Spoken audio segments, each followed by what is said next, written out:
do you see this second leg of the Soccer Ashes? Like, you know, for a lot of guys in the national team, bit of travel involved for the first time in terms of between games and I guess a lead to defend in a two-legged contest, if you sort of look at it that way. So a new challenge. Yeah, new challenge. A lot of new faces. First time that these boys have experienced the travel, having to play soon after that, and then needing to back up. But you know, we had a training session last night, and you know, I was pleasantly surprised with how the players moved. They moved well. You know, they look really positive, full of energy. So they look like they're really looking forward to this game. Great. One of the players who didn't get a run in camp, who I think a lot of people, as you can imagine, are excited to see in green and gold, is Adrian Segacic. What have you seen from him in camp so far? Where do you assess his transition is at in terms of being a good club player versus the big leap that you keep talking about to play for your Socceroos? Look, he's done well. I think, like all the players, they've settled. It's a jump up for all of them, and I'm sure it's a great experience. Look, coming into camp is the recognition for what you've done at your club, but it's still very early stages in his club career, and he's been rewarded with a spot here with us, as many of the other players have. But that doesn't also necessarily equate to getting a cap. You know, we're not going to go through the list and say, okay, these players are remaining now that haven't got a cap, and let's just put them in. So it doesn't quite go that way. They have to be patient, and if the opportunity presents, I'm open to giving all of them an opportunity, but we'll make those decisions tomorrow. Marco? G'day, Tony. I guess a similar question. I know you just said we're not going to go through the list, but Noah Bodic, who wasn't even on the bench the other night, where's he at, and sort of how have you seen him in camp? Yeah, good. Like I said, they're all young boys that have come in for the first time, and you know, we're really assessing to see where they are now. It's not to predetermine where they'll be in camps to come, or you know, in 6 months' time, where hopefully all these boys have, you know, another 30 odd games under their belt, hopefully injury-free, you know, experiencing the intensity of training and needing to back up in Europe under pressure. You assess the players differently. For us was really to see in this moment, September, a lot of the players have moved. Where are they at right now? In terms of what we've seen so far through the qualifying, the players that we have, the players that are missing either through injury or not selected, and compare right now where they fit to that group, and then we'll see moving forward how things develop. Tony, is there anyone from the other night who, for whatever reason, I don't know, injuries, knocks, or low sort of management won't be like sort of there playing, or like, you know, what's the name, in the squad on Tuesday night?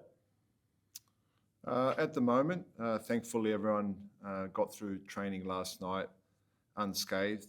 We had every player out there doing the session, so there was no one doing any modified work. I anticipate that to be the same by all reports from the medical staff tonight. They'll all be out there training, and you know, and then hopefully we've got another selection to make tomorrow and see the two players. Unfortunately, they'll have to miss out. Anna. Hi, Tony. Hi. I guess sort of following on from that, you know, obviously you got some spark from your subs the other night. You had some players who obviously weren't available because they're arriving late, that sort of thing. What sort of changes, I guess, can we anticipate? Do you look to more inexperienced? Do you go similar without obviously giving too much away?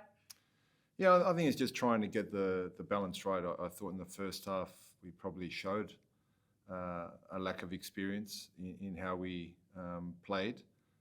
But that's, you know, it's expected also with all the changes on the pitch and the lack of international experience that a lot of the boys have, and then the first time that they're, you know, trying to build relationships with partners, whether that's in midfield or whether that's a wide player with a 10.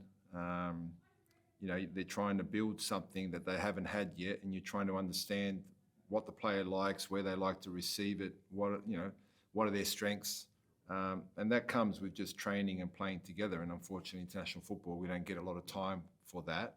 And then when you throw players together for a match for the first time without that experience, you're learning on the run. And, in the first half, we found that difficult. Thought a couple of changes at halftime helped steady the ship. And then the boys that came on, were dynamic. They made a great impact when the game was a little bit more stretched and open. It was a good way for the young boys to come into the match. Just, I know you sort of post-match indicated the team was maybe a little bit too negative early on when they played, and that you weren't totally satisfied. What feeling have you got, or what makes you feel that it's not going to be the case, that you come out and you get that, I guess, composure, that urgency, all those different things that you want to see from your Socceroos teams? I think just by adding a few more days together, we were reviewing the game, discussing it with the players. That it wasn't that the intentions weren't right. It's just that when the players are together for the first time, and you've got so many players with limited international experience, their first thought is not to make an error. And when you think you're on the pitch, you say, okay, you're telling yourself, don't make an error, don't make an error. So you're playing very safe, and in the end, you're thinking, okay, we'll just keep the ball and we'll go around the back, go to the goalkeeper, and they pressed us well and we started giving the ball away. Yet maybe 3 phases earlier, there was a chance to play forward and be positive, but they're not giving the ball away initially, but they're thinking just the safe option. So what we're seeing in training is real positivity, great energy, confidence on the ball, combining well. It's about transferring that when you put the jersey on and the national anthem's played and you've got to go play for your country. You can't just get that. It takes time. I'm expecting to see any of the boys that are back out there again from the other night, that we will see a more confident and positive display as an individual, which should help us collectively. Luke. Did that surprise you at all, just on that, when those younger boys came on, the big switch ball that Nick played, for example, immediately springs to mind. Like that's not a safe ball. That is a confident, carefree, going to play confident football type of ball that those guys went out and played with that much confidence within minutes of coming on.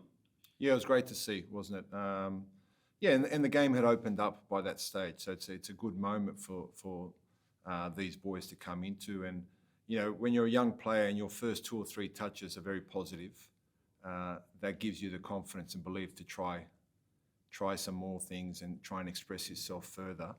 And we saw that. We saw even with the chance that Nesta had. It's something that we don't see a lot of him at Watford at the moment. He arrived in the box and had the header, but if you look further back, it was a 30-metre sprint to get into the box. So once it's something we're trying to add to his game, if he can start doing that consistently, we know he has a great shot from the edge of the box and outside the box, but the more he finds himself in there, I think he'll keep getting more chances to score. So good the indications were really good from the players when they came on.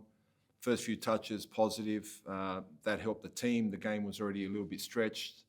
We were playing better at that stage. So I thought it fitted in well for them all to come on. And Toure really made a difference when he came on with his physicality, he came late into camp. He's coming off an injury. So we've really tried to manage him and try and advise him in better ways that hopefully he can get some more continuity when he goes back to his club. So for the young boys, it's all, they're learning. It's education as well, on top of the pressure of needing to perform for your country. And Connor spoke yesterday in the sort of video release that we all got about, you've told them that there's no guarantees for anyone in this squad. What do you think that the impact of the younger players coming in and playing like this will be on your more experienced heads when you see them come and play like that? I think it'd be positive. It's, they're seeing the Socceroos or the coaching staff giving young players an opportunity. from what you did up until June, they're learning very quickly that doesn't guarantee your World Cup spot.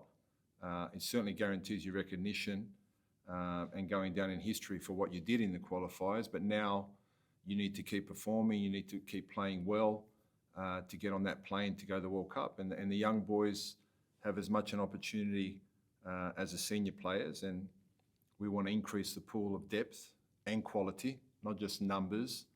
In this window, these young boys have got a chance, and maybe in the next window, there'll be several faces there that are not here now, and we may have a look at different players and see where they compare to the ones we've had here in September.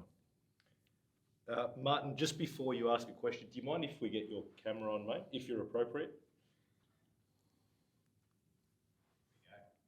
Beautiful. Hi, how are you?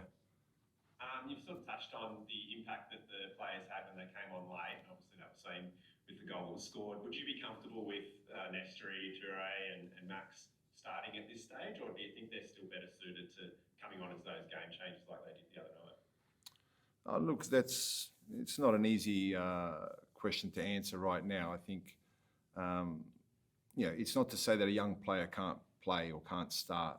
That's far from that. We had some young players out there with no experience. But, we just have to assess the situation and more what relationships are out there. What does that do to our structure? What does that do to our positioning? Where are they at physically? And there are many things to understand prior to making that call. And in the end, we'll do what's best for the Socceroos, not for the likes of, giving someone just some experience to get some caps. So what we feel will be right to start the game, that's who will play.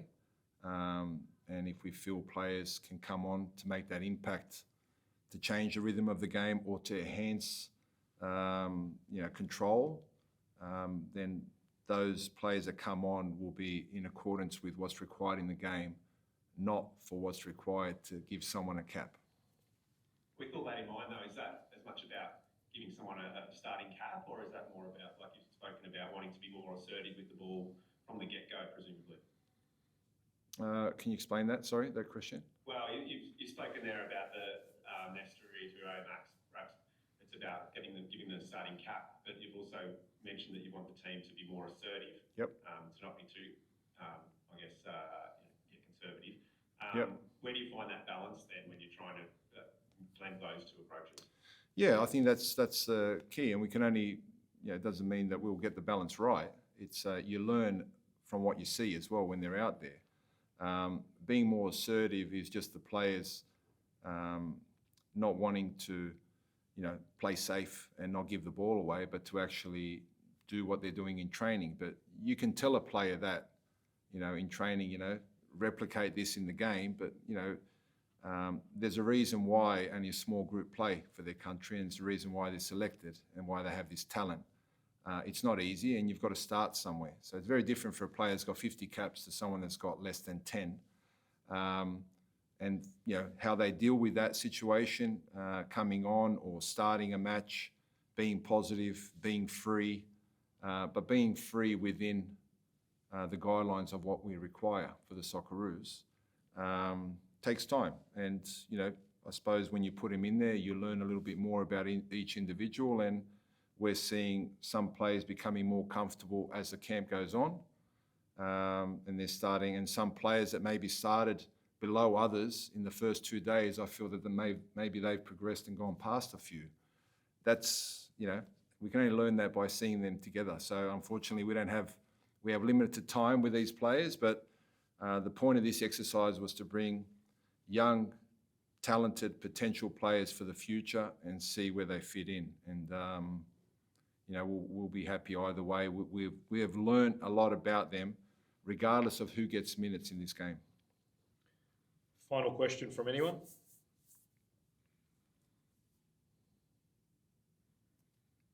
Vince? Yeah, thanks. I can never find the raise hand button, so I just figured I'd do it physically.